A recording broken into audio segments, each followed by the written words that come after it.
एकर जांच करावो हाय हाय हाय एकर जांच करावो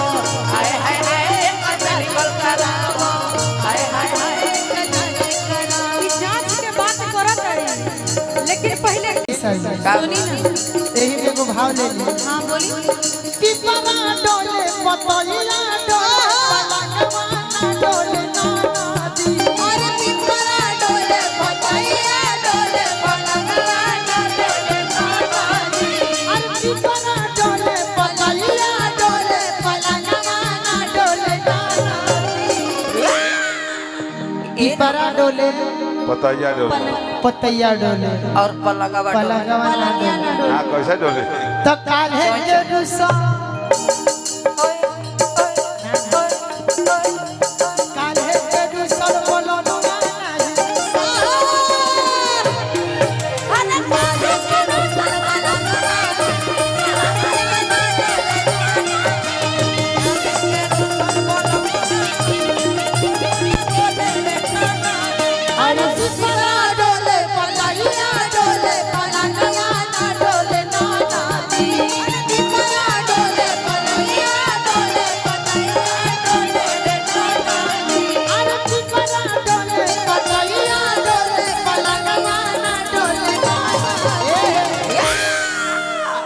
प्रियंका तिवारी यहाँ उपस्थित बानी दिल से स्वागत अभिनंदन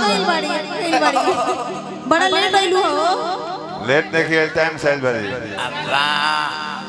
आ एक घड़ी देखो ते दुबराइल भी बेचारी आवा सखी कौन है अवश्य किया हुआ आइए तू मंडल जैसे दोबारा कर हेलो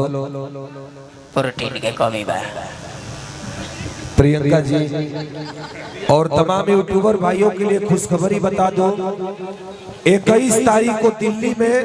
खेसारी भैया का और प्रियंका का गाना रिकॉर्डिंग होने जा रहा है। इसी 21 तारीख को और ऐसा गीत हमारे बड़े भैया ने लिखा है कृष्णा बेदर्दी भैया ने जो प्रियंका का जो सपना था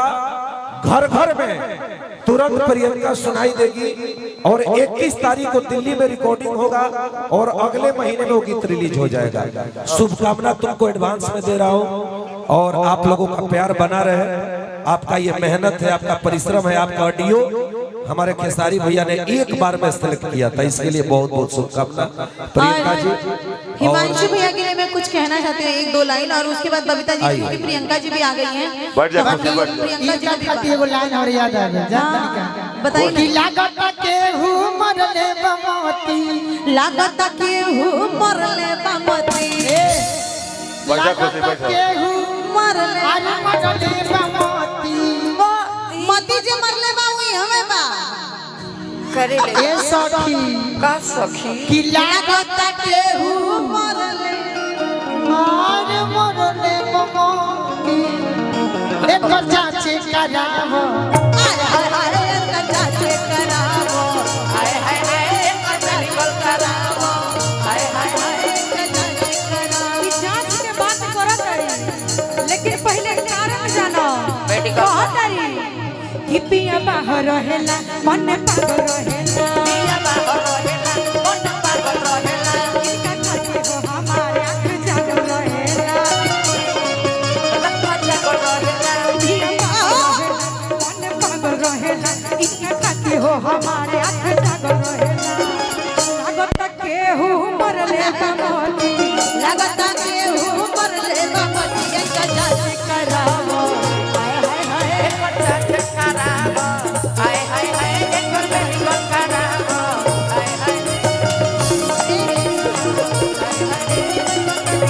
कहे के भाई यही में पिया रउआ खाती हम कहो सात नदिया परवा से मोर भैया आइले रे नाना नदिया परवा से मोर भैया आइले रे नाना बिक्की भैया आइले और सात नदिया